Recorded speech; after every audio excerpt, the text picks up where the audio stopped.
Good afternoon, everyone. Good afternoon, sir. And I am the Group 1 recap presenter. My topic is all about the nature of business. And Mr. Alfredo said earlier that the nature of business it is the product of good and services. Good and it is the product of good and services means it is the nature of business. Business is an organized effort of individuals to produce, sell, and distribute goods and services to satisfy human needs and wants.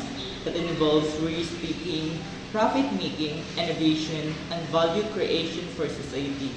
Ang business ginabuo ng organization.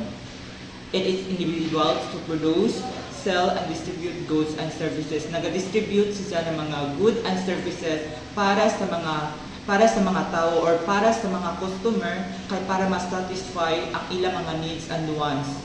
Kay para matugunan ang ilang bitaw panginahanglan adlaw-adlaw.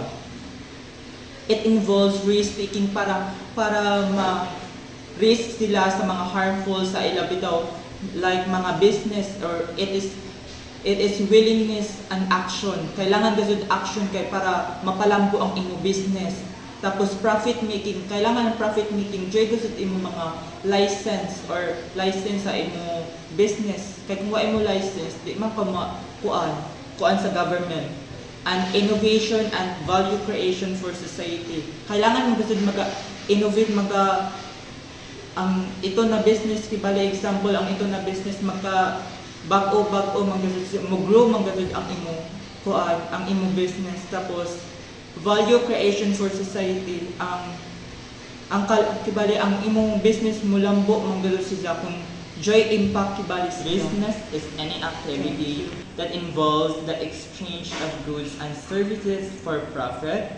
Ang business bisan uno na mga negosyo na imo buhaton, naga-involve sila ng mga exchange of goods and services for profit. Kailangan naga-exchange ang imo bitaw mga produkto kay kung dili nimo na-exchange ang imo produkto, dili mo dako ang imo profit.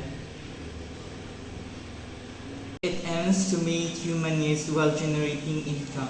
Kibali ang imo income maga-generate sila bitaw na magka-increase ang imo business or ang imo income sa imo business kung example mas satisfy bitaw or naga-distribute gazud pagkaayo ang imo mga products bitaw na satisfy gyud sila sa ila bitaw mga needs and wants. Basic legal forms of organization. Number 1 is sole proprietorship.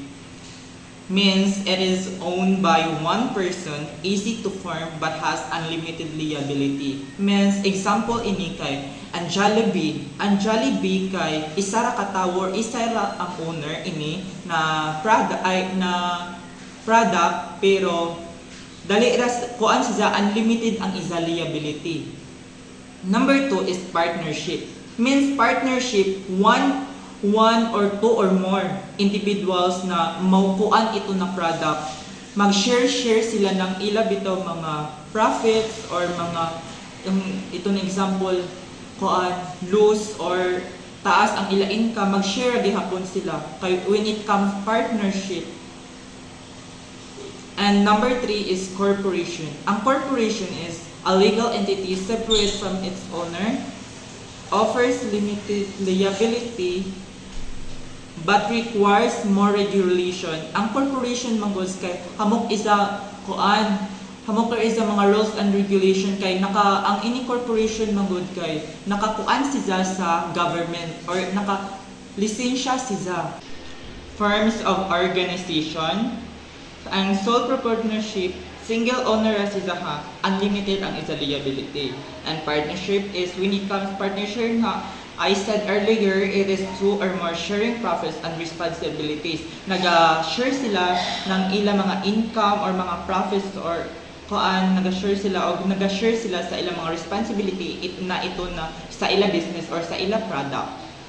And cooperation, ang cooperation nga, I said earlier, separate ang iton kibali nagakuan siya sa mga patakaran sa government or ni sunod siya sa mga rules and regulation. Nature of man. Man is social being, needing interaction and cooperation. Ang man magazod or ang mga tao kailangan magazod makipag-socialize or makipag-interact kay para need siya makipag-interact or makipag-cooperate sa iton na mga organization or sa iton na mga business.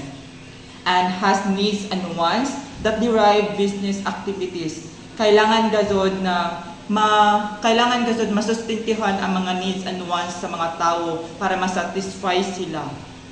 And possess intellect and free will enabling decision making and creativity and innovation.